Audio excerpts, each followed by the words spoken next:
Hi everyone, and welcome to Subsistence Crop, a podcast cultivated by the Cannabis Studies Lab at Cal Poly Humboldt, where we talk about human-cannabis relationships beyond commerce and prohibition.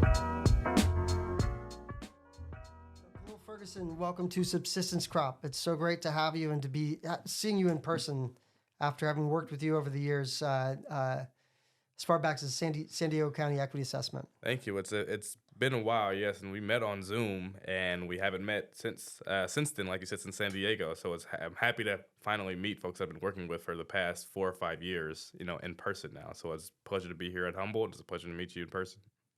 And so we've been busy those last 4 or 5 years. When we met, we had some things that we'd done, but since then, our lives have really, taken interesting new turns. Right. I was kind of hoping to find out, what have you been up to since that equity assessment? And if you want to start with actually what you were up to before the equity assessment, that would also be good. Yeah, I think before the equity assessment, as we got into it, that was around 2019. 2018, I had just graduated from undergrad at Sac State, studying economics and international relations, and I was in the private sector. I was working for Wells Fargo, and I wanted to pivot to get into policy and politics. I wanted to take my economic mindset and perspective and bring it to the policy world and to be able to influence. I felt like there was a gap in understanding of the economic inputs and outcomes that was affected by policy. So I wanted to bring it to the policy world. I ended up working for a nonprofit that focused on economic development policy, and I didn't even think it was 2018. For me, 2016 when cannabis was Prop 64 passed, I wasn't real deep into the cannabis studies or Prop 64, so I wasn't aware that it was delayed in implementation until 2018. Yeah. So as I graduated and got into the policy realm, it's kind of the perfect timing because Prop 64 had gone into effect.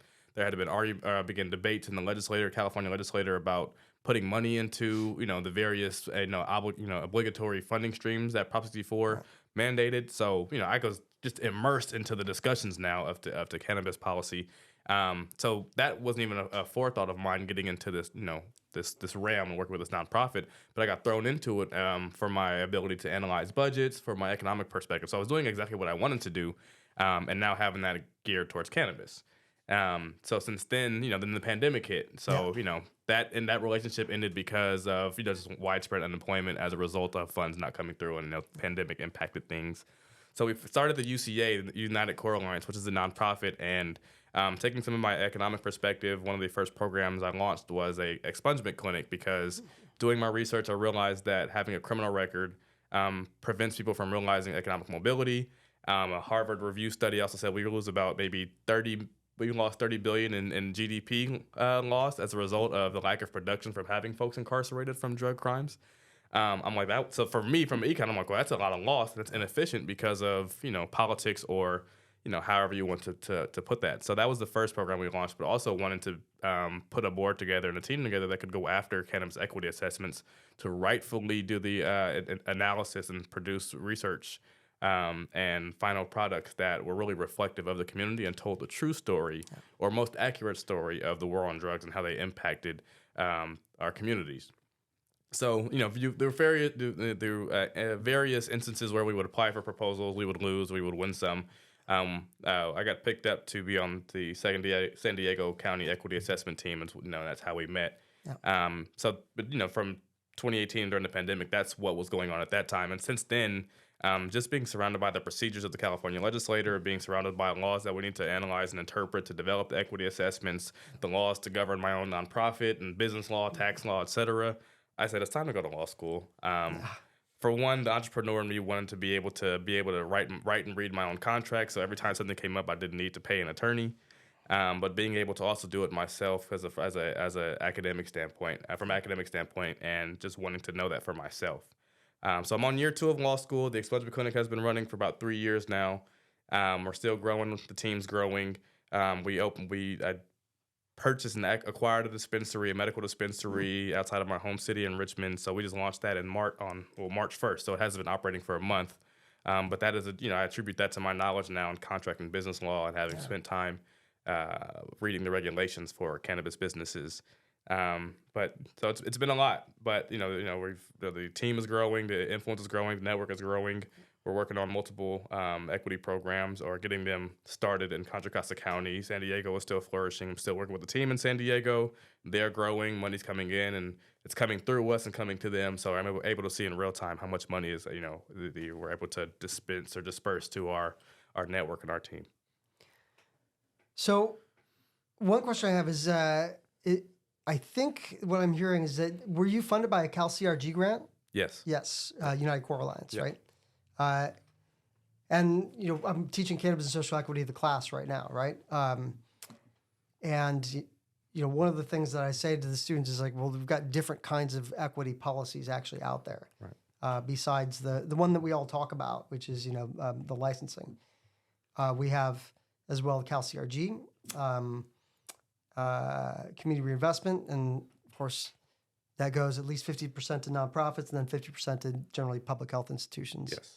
In different jurisdictions. It is actually beginning to look at the overlap between Cal CRG geography and GoBiz geography. Interesting. I haven't done that. Yeah, because it's like the reason why these things are happening in these jurisdictions is because there's a constituency calling for it. Right. Like, it's not because like someone's top down decided to do it. And that's kind of the upside of local control. There's a lot of really huge downside. But I think the upside is that like you can actually see the places where culturally, like these places are ready for it. Right. And usually it's in places that have been particularly hard hit by the war on drugs, one way or another. Right. And so there's like a cadre of professionals that kind of recognize the need and, have been making the argument and we're in many ways the people articulating the social justice, sides of the advocacy for legalization, right? So there's the Cal CRG work, which the expungement, which I like to point out is, a legit pillar of, the concept, right? Equity in practice. And so like there's community reinvestment to me, which includes expungement, but to me, it's kind of like a whole extra thing. Right.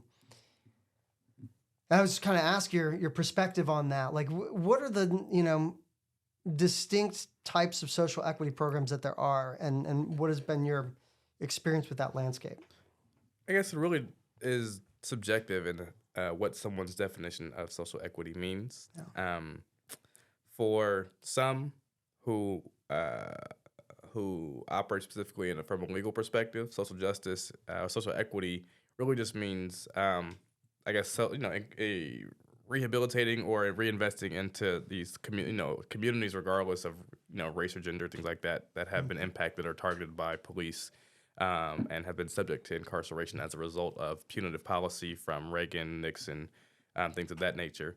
And again, if you go, so that's just one layer of it. For others, that may mean have a concept of racial justice, which is fine, but we know we have constraints by Prop 209, the Equal Protection Clause in California, and the United States Constitution under the 5th and 14th Amendment.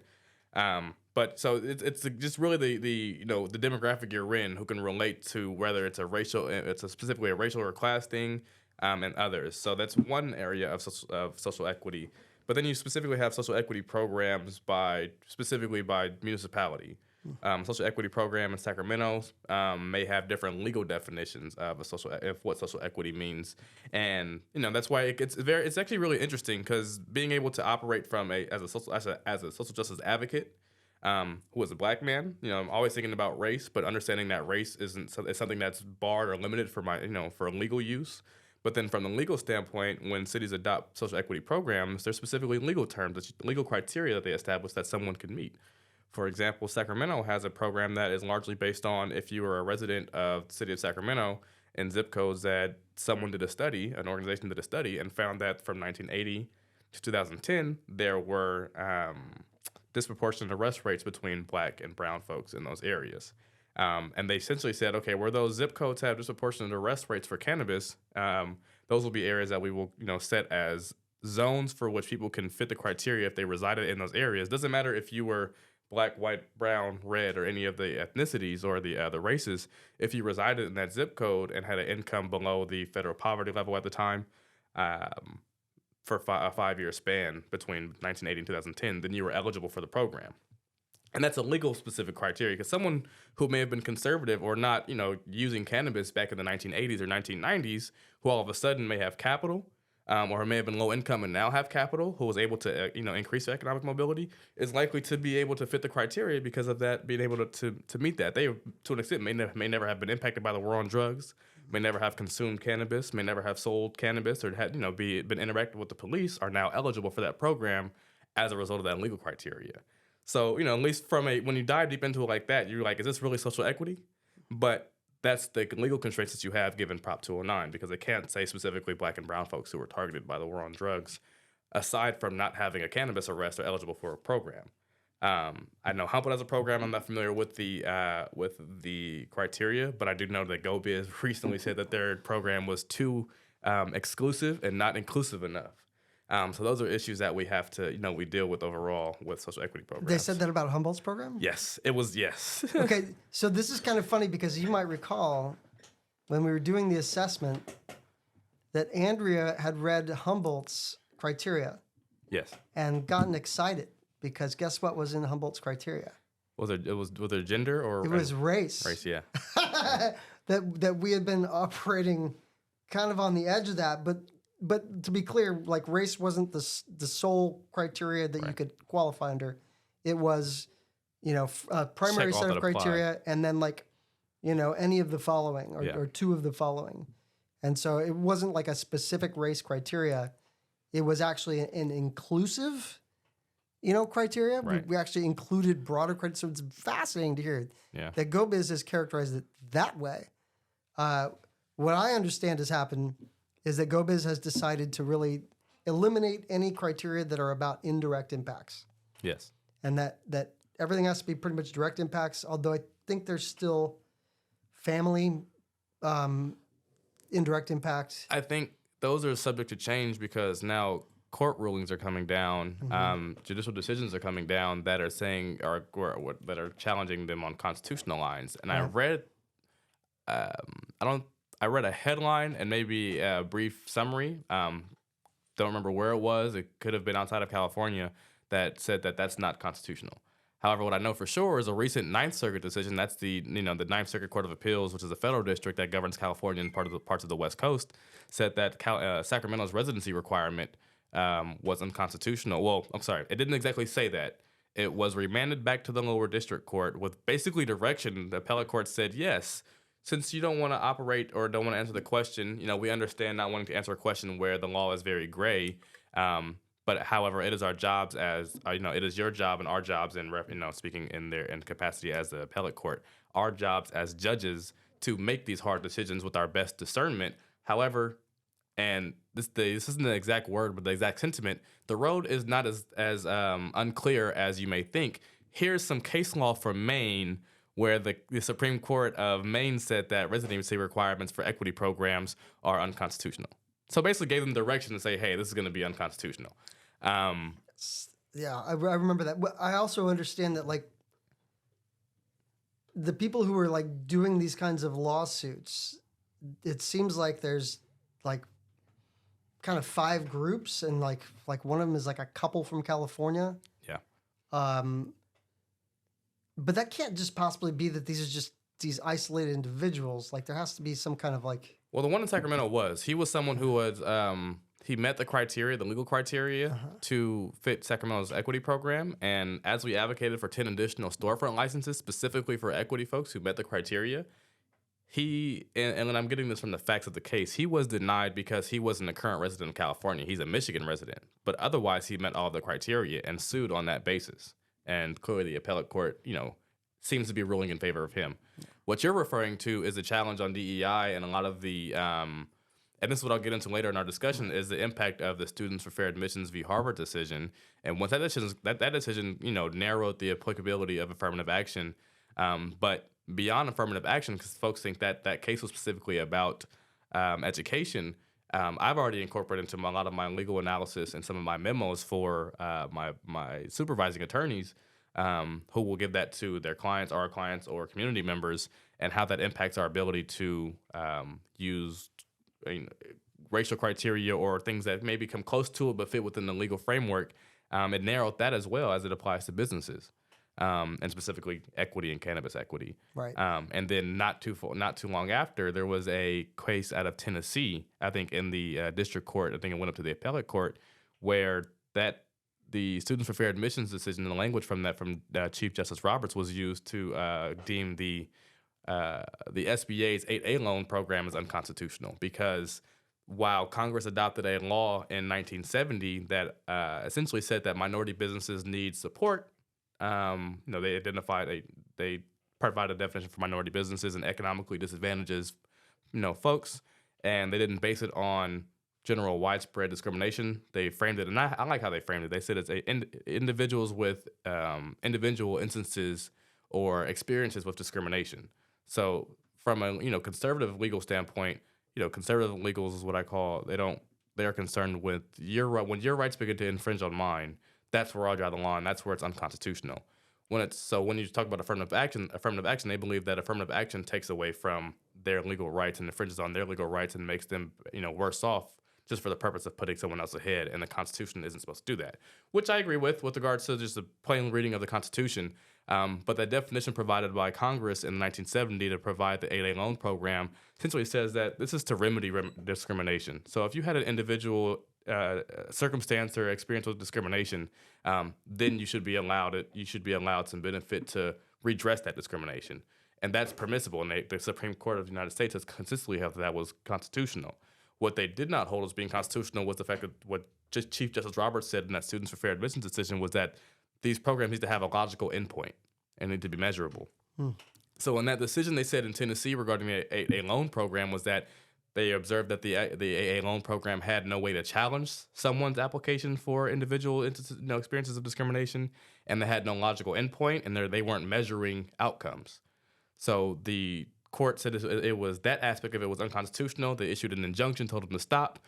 The SBA adjusted it. They allowed for measurable goals. They, essentially redressed everything that the Supreme Court, that court said was unconstitutional about the program, and they relaunched it. So that has become the implications of that Students for Fair Admissions decision, that those two folks at Couple in the Bay Area or in Northern California are using to essentially go and attack DEI programs at big law firms, at some venture capital firms who specifically fund minority women businesses, things of that nature. And that's how they're taking that and weaponizing that decision.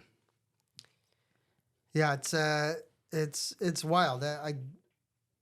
I guess the thing that surprised me, I think, when I read about that happening was it just seemed like this couple that failed at actually cannabis business in California and had gone around chasing, trying to open up in other places. But that's, enough of that esoteric stuff. I want to give my students a chance to ask a question or two. And we've got Jada Morrison with us. Jada? Yeah. Hi. So I just had a question more about your background. And so I was just going to ask, what is your relationship with cannabis, and how does it apply to your work in the social equity field? Since I'm in law school, I can't read and smoke, or I can't read after I smoke or ingest at all. So, I don't use as much as I did before starting law school, and definitely not as much as while I was in undergrad. Now I think I use it on a Friday night, Thursday night, if that's my day off, and I'm like, I know I'm going to sleep in tomorrow. I know I can have some leeway in my schedule tomorrow. I'm rolling up something fat. Well, right now I don't, since I haven't done it in a while. My girl usually rolls for me, and she rolls thumbs, nice fat fingers in a blunt, in a loose leaf, and we just sit there and talk. We just talk for maybe like an hour or two, and enjoy the night, and then go have some good sleep, especially after a long week of dealing with the stress of running the businesses and law school. So. But I don't think that really relates to my work in social equity, because that wasn't why I got in. I got in specifically social equity because I come from a city that still has a lot of street weed. Richmond was very much targeted and is still very much targeted and over-policed. Well, not as much as it was, but of course our communities are always over-policed relative to other communities. But wanting to provide expungement services to my own community was one of the main reasons why I'm happy to be in this work. But And it's interesting. It relates specifically to wanting to even do their we applied and submitted a proposal to do their equity assessment. And the constant issue we've been having, which is why it was so monumental to get the San Diego County one, was we've been outbid by a consulting firm that can keep their cost low and win all the small cities. So they don't win the Sacramentos, they don't win the Oaklands, they don't win the Sacramentos, they win the Richmonds, they win the Antiochs, they win the city of Adelanto, because I know they beat us there too. They just provided they did $10K less than us on the proposal, and they recently beat us for Santa Rosa and Daly City.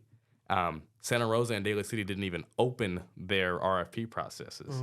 So we found out, we didn't even know that SCI knew that they were going to win that, or applying for that proposal because it wasn't open. But they're constantly beating us in that. And specifically in Richmond, when they did the equity assessment, when they dropped the assessment essentially went back to 2011. They assessed cannabis arrests from 2011 to 2018. And we're like, so 2 of those years, for one, cannabis has been legal. So, of course, arrests are going to drop. But you're not even getting the whole story of the cannabis arrest rates and targeting of our community. At all, because it was dropping during that period. So we're like, you could have Googled this stuff. You guys paid $40K for a study that I could have written for $10K just for my time to do the research on Google. So that's the issue we're facing in California's social equity community, is those consulting companies who just have the ability to go after and write proposals and do the assessments are doing them for cheaper because it's less quality. Right. And that's the issue we have. And that directly impacts our policy. So that's why I'm into it. And that's what I see kind of has really changed in the landscape around the equity assessments, is that element where like communities initiate the call to do it. Right? They find out from their, sibling communities in other jurisdictions that they can do this. They organize. Usually they get a city council member or a board member interested. And, in the early days, we got referrals because we did Humboldt and it was very successful, right? And so the landscape where people were, where there were RFPs for it, but they were just they were coming almost, as a result of these jurisdictions dealing with COVID and seeing like economic, issues, and having like that kind of stress, like, tip the balance. They're looking around for state funding for the most part. Right, so, exactly. So there's, kind of a cookie cutter approach that's what I'm worried about with GoBiz. Yeah. And their new, their direct impact criteria is it's very quantitatively focused. I like that it's direct impact. I think that's important. Those are kind of the first line in all of the priorities. And there's the element of living in a traumatized community, right? That is indirect. And also, what were those communities? When we're talking about rural areas, we have really high disproportionate rates for Black people. So they're always included, actually. There's just not that many. Right. But our disproportionate law enforcement impacts are enormous, relative even to urban jurisdictions. No, I saw. I think right. 200% given the populations. Right. Yeah. We actually discovered that together. Yep. So there was opportunity to tell a story of a community. And in particular, the one that kind of is missing these days, I think, is often the kind of medical community that in rural areas was quite evident. And definitely they were also hit pretty hard by the police in the early days. Right. Specifically camp. Yep, camp, absolutely. Well, camp predated medical by quite a bit. Right. But I always want to nod to that because when we talk about cannabis equity, I'm intentional about making sure that it wasn't just the urban communities that had over incarceration. We didn't have federal programs and federal government working with the sheriff to come down with helicopters over our houses. So when you had helicopters over your houses, though. Yeah, we had the dirty birds, but they weren't specifically flying within 50 feet over the tree, right above the tree line or above the home to scope out and specifically to to get the cultivated plants. And so I'll often make sure we acknowledge that because I don't want to take away from that when talking about equity. So not to divide or be more divisive than we are united in that. Because the enemy here is really, the war on drugs. Right. And this is the thing is that I feel like that kind of united approach to like every angle of critique we can get, like at every opportunity. That's, it's important because we have actually we're in a really unique position. I think you and me found ourselves in a unique position, for example, and others, to be given almost carte blanche to write a story because nobody had done it before. So come up with something. And it was the way you were even writing this question is perfect. Right? Communities impacted by cannabis criminalization, the war on drugs. Tell us that story.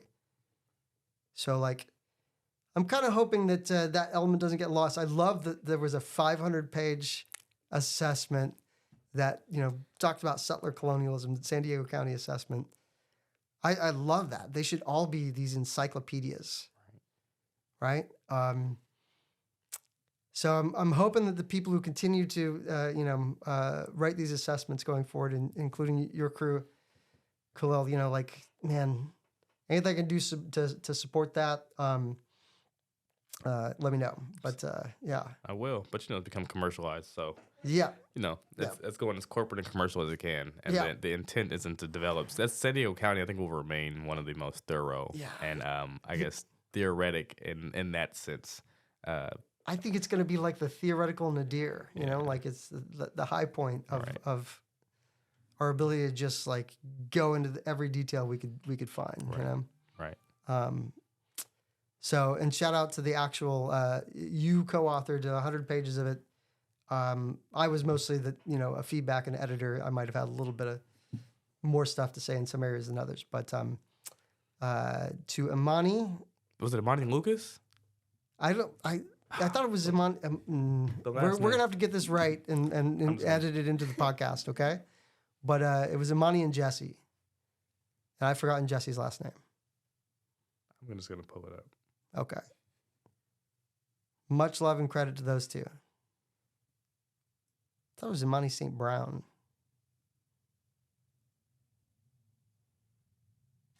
We'll definitely edit this part. How are we doing on time? It is 4:40. Okay, yeah. So we're good. Yep. Did you guys have another question? Yes. All right, let's do one more question from Jada before closing off. Yeah, sorry. Okay. Okay. So how do you think that being a community activist translates into cannabis activism? I think in any way, in any, I guess, traditional ways that activism helps you organize a community, there still is, cannabis equity is broad because of its impact, and cannabis equity is now to me, and not to take away from the movement or take away from the studies, but cannabis equity is essentially another social justice movement that still touches on mass incarceration and police brutality. So when we talk about cannabis equity in the war on drugs, you still are organizing the same folks as you would if we're talking about police reform. When people are unjustly killed by the police, it's the same communities that are, the same roots of that, of the reason behind why that occurred is still there, are the same roots that we share with cannabis equity. So being an activist, regardless of what you're going for, I guess, their purpose has not changed. It may be the folks that you're organizing with, because cannabis equity just draw out. And it's been interesting, at least in some of our marginalized communities, in that as we've been advocating for cannabis equity, which in the sense that we want business opportunity and economic mobility and economic attainment, it draws out a side of the community that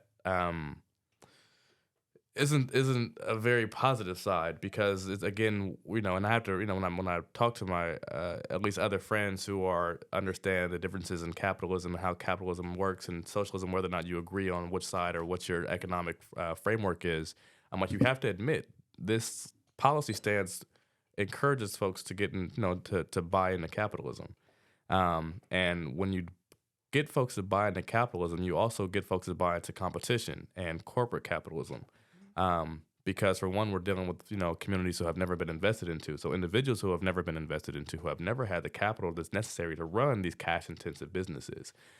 with a bunch of opportunities springing up. So we're getting very competitive and very, I guess, nefarious actors from our own communities who we advocate on behalf of and we love, but then it's like they begin to turn into the capitalists that, to an extent, you may not agree with. So it becomes an inflection point where you're like, man, this is something I wasn't expecting. But for me looking forward and looking back, I'm like, to an extent, I kind of expected it because I knew that what we're doing by having folks buy, get a dispensary, have them meet with investors. You're not going to get an investor or meet with an investor if you're taking a socialist, communist mindset, because you guys don't fundamentally agree with how to spend the money or use the money because your ideas of money are different based on your, political economic philosophy.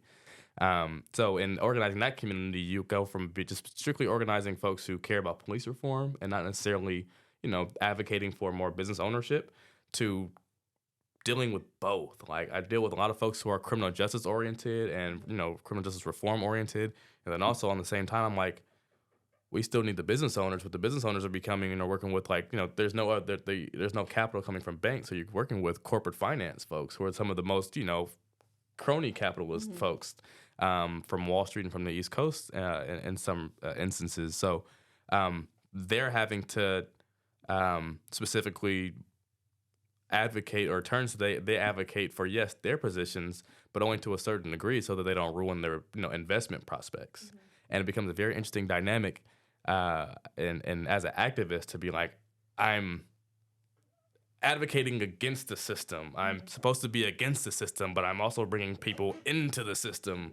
And it's like, you're introducing them to, harm if depending on, your stance. So it's really interesting, at least as it relates to cannabis and being an activist or an advocate for, just changing the system because, again, by bringing folks into it, are you really changing it? So. That was said so well. And I'm so glad that's going to be on our podcast. I have experienced that as well. And there is definitely I've spoken about it with Michael Polson as well from Berkeley. And I think we're working our way towards small businesses being, something that is not just about greed, right? And livelihoods that people are producing, which are, in the grand scheme of things, small livelihoods, even if they're getting investors, as being like, it's super important to be able to prop that up. And so there are, a number of other things we talked about as well, but it is fascinating to deal with being kind of pro-business, right? Like, this must sound weird to other people, but coming from a very sort of critical theory background, a critique of capitalism and so forth, we're living in a world where people are getting by, right? And we really want to support them. So, with that said, I think it's about time for us to head over to the talk, and then we'll go have dinner. But it's been a pleasure having you on the podcast, Khalil. And before we end, I have to say something that we said in the car that we wanted to make sure we said on the podcast. And one of the biggest things, I guess, why I got, I guess my purpose now, and one of the ways I live by, I guess, being in the cannabis industry, cannabis equity and cannabis industry overall. My undergrad degree is in economics. I'm currently a law student. So, and in the car, I was referencing how this market, from a purely market perspective, is an emerging market. So, there's still much money to be made. There's more markets to open up if you look at them by geographic or, legal municipal boundaries. But from a legal standpoint, there's much law to be drafted by the legislator, and there's also much law to be interpreted by lawyers and judges. So I live, I guess, to ensure that, I take part in the forward in the moving forward. I'm taking part in the future of interpretation and drafting of cannabis law, so to form into how we see it. And when you think about, the opportunities that are opened up in livelihoods in cannabis, basically, in and around it, that it's not just, in fact, it's not even mainly the businesses. It is actually a lot of the legal work, which, includes compliance and consulting as well.